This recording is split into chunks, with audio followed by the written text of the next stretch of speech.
নমস্কার বন্ধুরা, আশা করি সকলেই ভালো আছেন। তো আজকে আমি যে বিষয় নিয়ে কথা বলতে চাই সেই বিষয়টি অন্যান্য বিষয়গুলোর থেকে একটু আলাদা। আমরা যদি কোনো ব্যক্তি বা কোনো গোষ্ঠীকে নির্বাচন করতে চাই তাহলে তার মধ্যে আমাদের কি দেখা উচিত এবং সে কি আমাদের কল্যাণে কাজ করবে কিনা সেই বিষয়টি প্রধান লক্ষ্য হওয়া উচিত।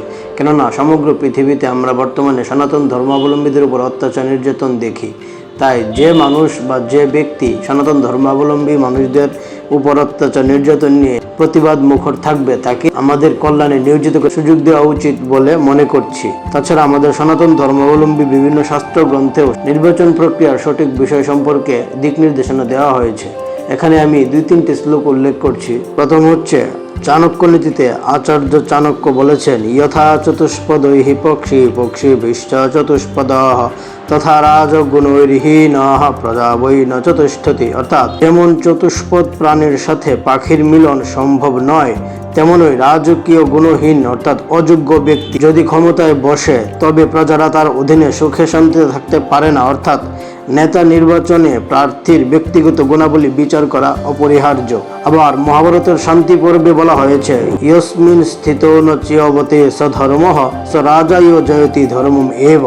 অর্থাৎ যিনি নিজের অবস্থানে স্থির থেকে বিচ্যুত না হন তিনি প্রকৃত ধার্মিক, আর তিনি প্রকৃত রাজা বা নেতা, যিনি অধর্মকে জয় করে কেবলমাত্র ধর্ম বা ন্যায় বিচারকেই প্রতিষ্ঠিত করেন।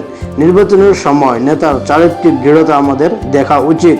এবং আচার্য চাণক্য আবার বলেছেন চাণক্য নীতিতে, তস্মাৎ সর্বেষু কার্যেষু ধীরম বুদ্ধিমতম নরম মনসা চিন্তয়েৎ প্রাজ্ঞঃ স নির্বাচিত মহতি। অর্থাৎ সমস্ত কাজে একজন ধৈর্যশীল এবং বুদ্ধিমান মানুষকে মনে মনে বিচার করা উচিত। যিনি প্রাজ্ঞ বা জ্ঞানী তিনি জনগণের দ্বারা নির্বাচিত হওয়ার বা নেতা হওয়ার যোগ্য। সুতরাং আমরা স্পষ্ট বলতে পারি, যিনি নিজের স্বার্থের চেয়ে দেশের স্বার্থকে বড় করে দেখেন তিনি হচ্ছে প্রকৃত নেতা।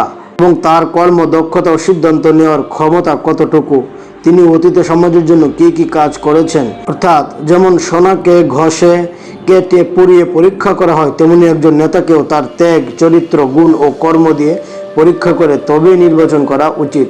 কেননা আমরা সনাতন ধর্মাবলম্বী মানুষরা আত্মলোভী এবং স্বার্থান্বেষী হয়ে নিজের ঠুনকো লোভের আশায় কাউকে নির্বাচিত করে ফেলি, পরবর্তীতে তাই আমাদের জন্য বজ্রের মতো আঘাত করে।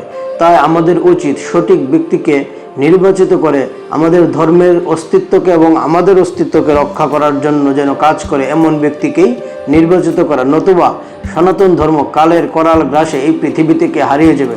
তাই আমি আশা করব আপনারা আমার কথাগুলোকে একটু ভাববেন এবং সেই অনুযায়ী যদি সত্যিকার কোনো ব্যক্তিকে দেখেন যে আপনাকে লোভ না দেখিয়ে আপনার পক্ষে কথা বলছে এবং আপনার অধিকার নিয়ে সোচ্চার, আপনি তাকেই আপনার সেবা করার সুযোগ দিবেন।